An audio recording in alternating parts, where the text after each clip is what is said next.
Tengo a Carlos Berguido, él es presidente de la Asociación Bancaria de Panamá. Carlos, como siempre, un placer recibirte y buenos días. Carlos Berguido está con nosotros. Buenos días. Buenos días, Fernando. Un placer estar aquí contigo y gracias por la invitación siempre. Bueno, yo creo que es importante porque hicieron un desayuno hace unos días donde se explicó, por ejemplo, el impacto de este alza de los tipos de interés. Cómo está de sólido nuestro sistema bancario. Y pues, ayer, pues, a pesar de los negros nubarrones que nos vienen tanto del norte como del sur, pues ayer quebró uno de los bancos más importantes de Bolivia. Y bueno, esto implica que el sistema bancario latinoamericano pues está sufriendo esa arremetida que tuvo epicentro en la quiebra de tanto del Silicon Valley Bank como de las criptomonedas. ¿Cómo es la situación actual de nuestro sistema bancario? Y veo que también, hoy se lo titula Metro Libre, se han regularizado los pagos de los préstamos que las personas tenían en la época, estamos volviendo a la época prepandémica. Muchas gracias, Fernando. Y gracias siempre por ser tan didáctico y tocar temas de actualidad con ese conocimiento y esa investigación previa que siempre hace. Eso es bien importante y lo agradezco. Quisiera, sin embargo, anotar primero que lo que pasa en Bolivia es un problema completamente Diferente. diferente y no relacionado con lo que pasó en Estados Unidos. En el país de Bolivia ha estado afectado por una carestía, De dólares. escasez de dólares, Ajá. que en realidad no guarda una relación con el tema que afectó a los tres bancos estos de los Estados Unidos. Es un tema no relacionado con eso y tiene más bien temas, implicaciones cambiarias y implicaciones del tema de exportaciones allá en Bolivia que son todavía un poco difíciles de entender para explicarlo en un foro como este, ¿no? Pero sí sabemos, nosotros estuvimos en una reunión de la Federación Latinoamericana de Bancos hace escasamente 3 semanas, y sí el tema de la carestía de dólares en Bolivia era un tema que ya venía impactando y preocupando al sector allá. Ese no es el caso de Sí. Panamá, muy bien lo sabemos, aquí hay, al contrario, aquí hay abundante liquidez. El sistema bancario panameño está extremadamente sólido, como lo ha estado tradicionalmente. De hecho, se fortaleció durante la pandemia en sus indicadores más importantes, que miden la liquidez y miden la solvencia de los bancos y su capitalización. Y luego de haber afrontado la crisis más severa que ha experimentado el mundo financiero, en realidad, que es esta pandemia y consecuencias de los cierres, que conllevó pues a la gran ola de impago de préstamos, que ya es un problema que quedó en el retrovisor. Ya lo vemos hacia atrás como parte de nuestra historia, una historia muy ilustre que felizmente ha podido ser superada. La turbulencia reciente es una turbulencia difícil, hay que ponerla en contexto, sin embargo. No sé si querías hablar de ese tema o Claro. querías hablar de otro tema. Quiero tener, porque es decir, la fortaleza del sistema bancario panameño, y sus números los están indicando, y a pesar de esta subida de intereses, pues la gente está haciendo frente a sus préstamos. Otra de las cosas que también quería ahondar contigo, además de ese estado de situación de nuestro sistema bancario, es pues cómo puede afectar al sistema bancario esta turbulencia que hay en Estados Unidos con esa falta de tope y esa pues, indecisión que tiene el gobierno, y que esto pueda afectar las finanzas de todos los que usamos dólares en el mundo. Sí. Mira, hay, pongamos un poquito en contexto el asunto. En los Estados Unidos operan más de 2.500, 2.600 bancos en el sistema de la Reserva Federal. Es decir, bancos que participan de la Reserva Federal en todo el país. Más de 2.500 bancos. Lo que ha pasado en esta crisis reciente, bueno, ya sabemos del Silvergate Bank, del Silicon Valley Bank, tenemos el Signature Bank y ahora hay una turbulencia en relación al First Republic Bank. Es un grupo de bancos que está muy focalizado en un sector relativamente pequeño, pero muy importante económicamente en términos de poder adquisitivo y acceso y capacidad, Sí, capacidad de depositar y capacidad empresarial, que es el mundo de la alta tecnología en la región de Silicon Valley, en California. Sin excepción, el Silvergate, que fue el primero que pidió una liquidación voluntaria, que se origina en pérdidas cuantiosísimas como principal banco proveedor de servicios bancarios a una entidad que quebró, que se llamaba FTX. sí, FTX era una plataforma de intercambio de criptomonedas que pues, colapsó y la mayoría de tus oyentes habrán leído esto en sí, las noticias porque esto fue un colapso muy grande que ocurrió a finales del año 2022. Y el principal banco de esa empresa era Silvergate Bank. Silvergate Bank, los clientes comenzaron a liquidar posiciones, a sacar depósitos, a vender inversiones y eventualmente el banco se quedó sin liquidez y ellos mismos pidieron su liquidación voluntaria. La liquidación voluntaria fue pedida en el mes de marzo de este año, 2022, y unos días después se genera un rumor de quiénes eran otros bancos que podrían estar expuestos al mundo cripto de una sí, manera importante. Y ese rumor comienza a afectar al Silicon Valley Bank. Y hay un evento que cataliza un pánico, un evento eh, que un inversionista muy conocido y muy conocido en el mundo, de mucha confianza del mundo inversionista, manda un advice, ¿no? Un boletín sugiriéndole a sus clientes que no tengan tanto dinero metido en Silicon Valley Bank precisamente para prevenir que fuera la próxima víctima y que no se fueran a quedar con sus depósitos, ¿no? Y no fueran a colapsar. Y eso genera un pánico, eso genera un pánico. Ese newsletter o ese boletín que mandó este señor, muy conocido en ese mundo, tiene fecha del 8, fue publicado en Bloomberg el 8 de marzo. El 9, los clientes de Silicon Valley Bank estampida. corren a retirar 42 billones de dólares en una tarde. Por supuesto que eso acabó con el Acabó con el banco, banco. producto de un pánico completamente irracional. No tenía razón por qué ocurrir ese pánico. Sin embargo, bueno, se crea este producto de este advice, seguramente dado este consejo, dado por una persona muy conocida y muy sabida, que no está diciendo, oye, ahí hay un peligro, sino simplemente, oye, ¿sabes qué? La mejor manera de administrar tus bienes es no poner todos los huevos en la misma canasta. Claro, Clásico consejo, sí, ¿no? Clásico consejo. Pero lo da en un momento donde hay ya una cierta preocupación en el ambiente, ¿no? Y se crea un pánico irracional que hace que un montón de gente de mucho valor adquisitivo en el mundo de Silicon Valley retire su dinero. Ahora, pongámosle aún más contexto.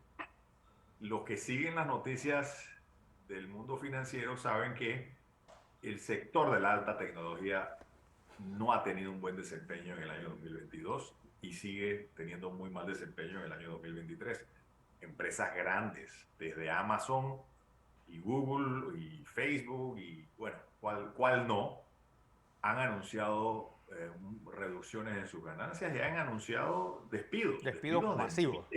de miles de personas, porque muchos analistas esperan que venga una recesión. Y muchos analistas esperan que el gran boom de crecimiento que tuvieron esas empresas durante la pandemia, porque la gente se acostumbró mucho a hacer sus compras en línea y bajar su música en línea y ver películas en línea.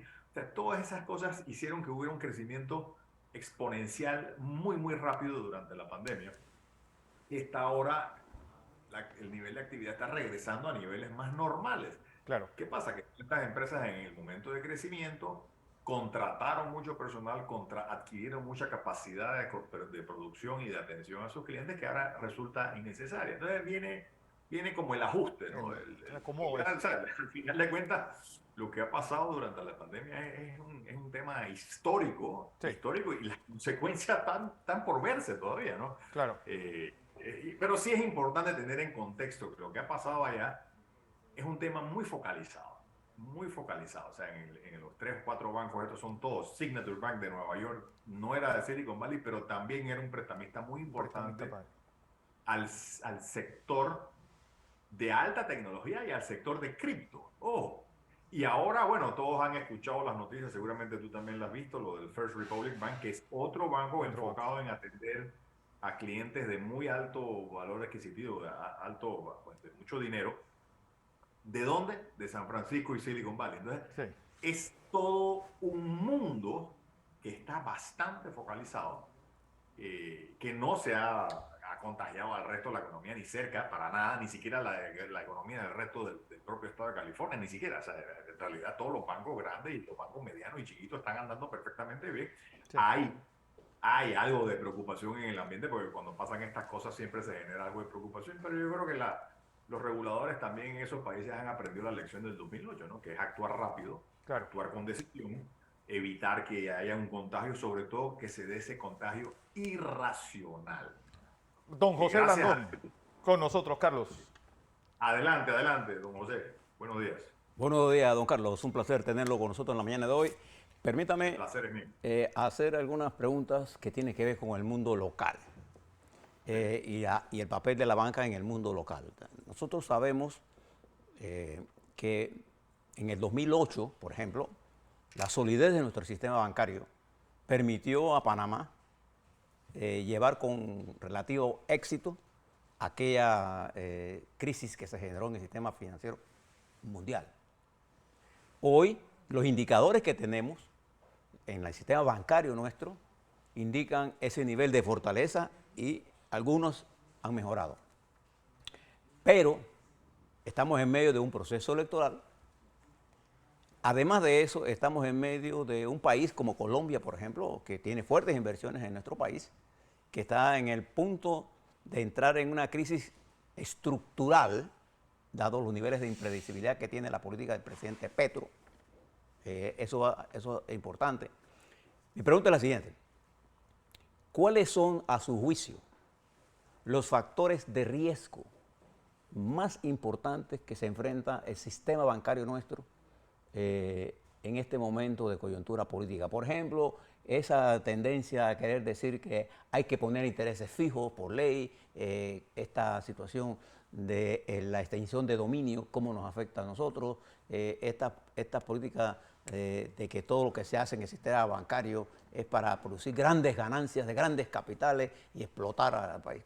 ¿Cuáles son los factores de riesgo que usted ve aquí en la operación bancaria a la que tenemos que enfrentarnos para no caer en eso? Porque nosotros vamos a ser atractivos en la medida en que América del Sur se despedaza, nuestra plaza se vuelve atractiva, siempre que sepamos saber qué es lo que no debemos hacer.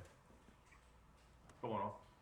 Bueno, y gracias por la pregunta, porque contiene gran parte de la respuesta que yo mismo te iba a ofrecer, y es el riesgo del populismo, el riesgo del intervencionismo mal orientado. Es un riesgo importante, no solamente para los bancos, pero probablemente por ser un sector que depende mucho en su totalidad, más bien, de la confianza pública.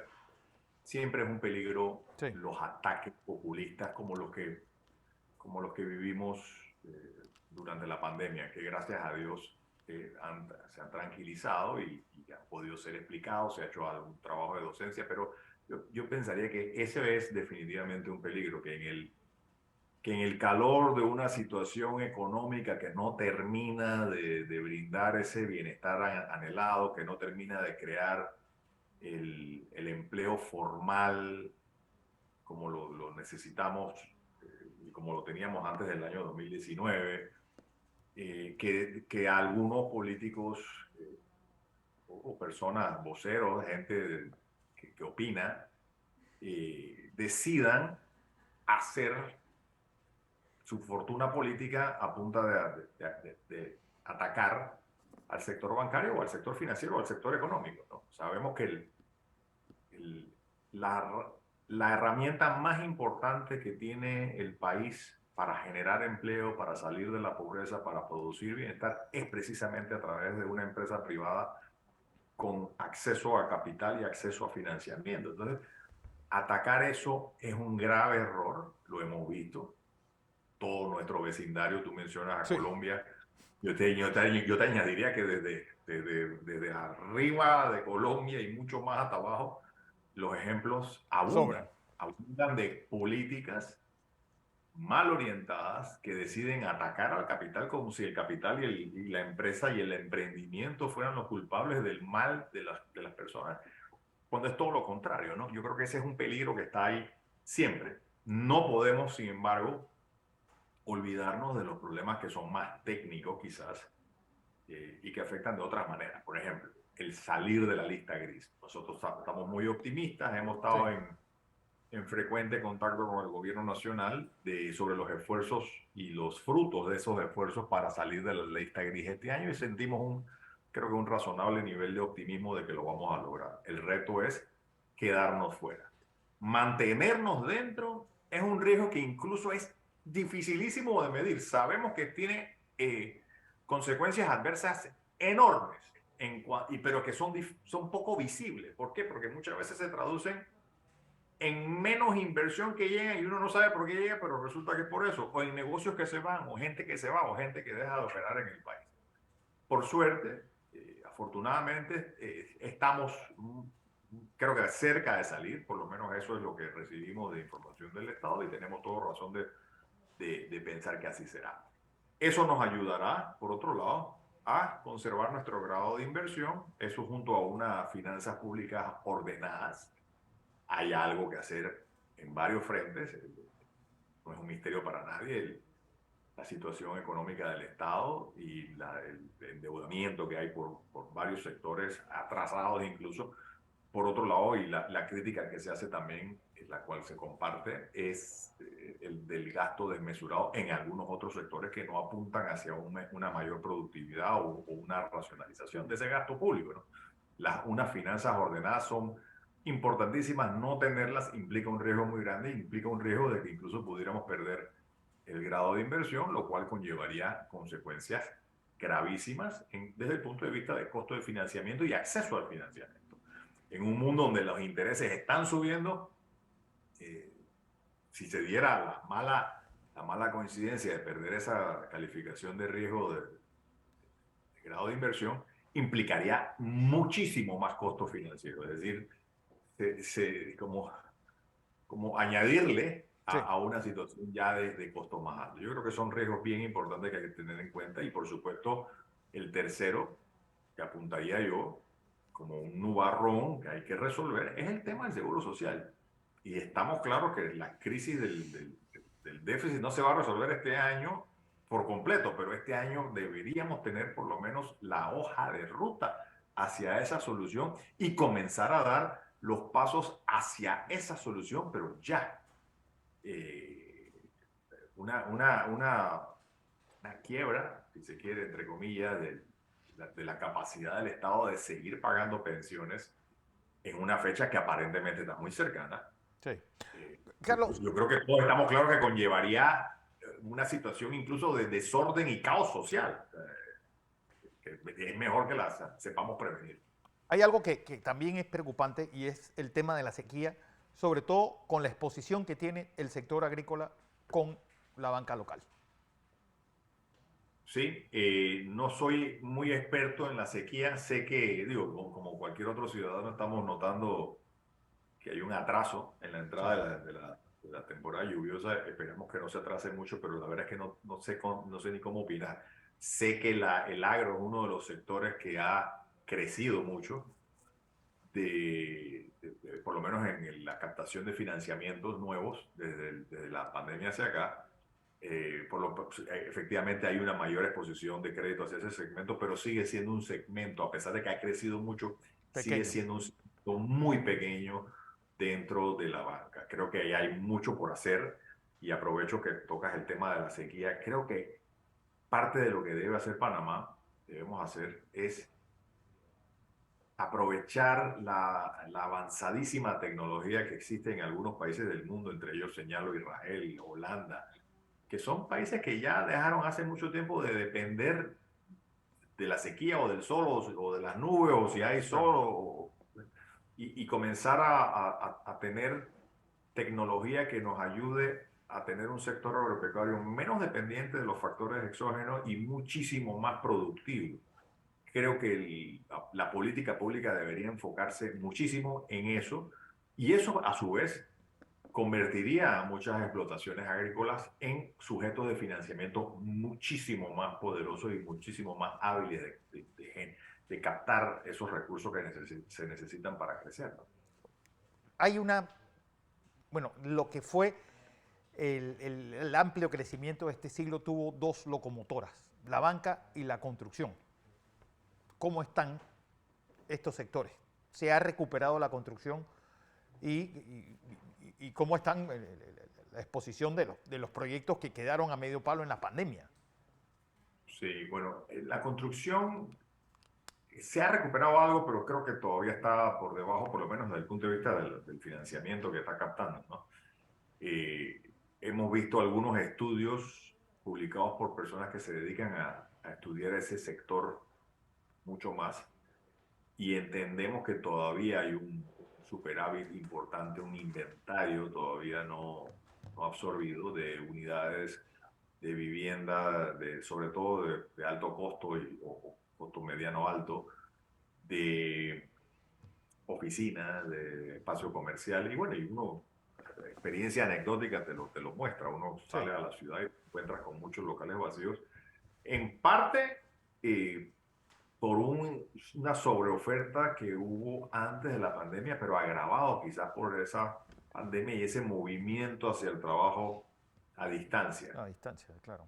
Yo creo que como país me atrevo a sugerir a todos que debemos hacer un esfuerzo, todo el país, todos los sectores, de volver a las oficinas, Sí. volver a trabajar en persona, en los lugares de trabajo. Creo que es un ambiente de trabajo mucho más eficiente, mucho más productivo, aunque conlleva todos esos costos de traslado importantes que necesitan ser resueltos a punta de infraestructura mejor organizada. Pero a todos los sectores económicos nos interesa que la gran inversión y la gran disponibilidad de bienes raíces de todo tipo sean utilizados. Pues eso está en el fundamento del sistema económico panameño, ¿no? Y Claro, de todos los países, ¿verdad? así es. Carlos Berguido, gracias, presidente de la Junta A ti, Directiva de la Asociación Bancaria de Panamá y el estado de situación de nuestro sector bancario. Gracias. presidente Presidente ejecutivo, ejecutivo, presidente de la Junta Directiva es nuestro Otto, amigo Otto Wolfson. Otto Wolfson. Claro que sí. Gracias, Fernando. Gracias a ti. Voy a Mucho información. gusto saludarte. Igualmente.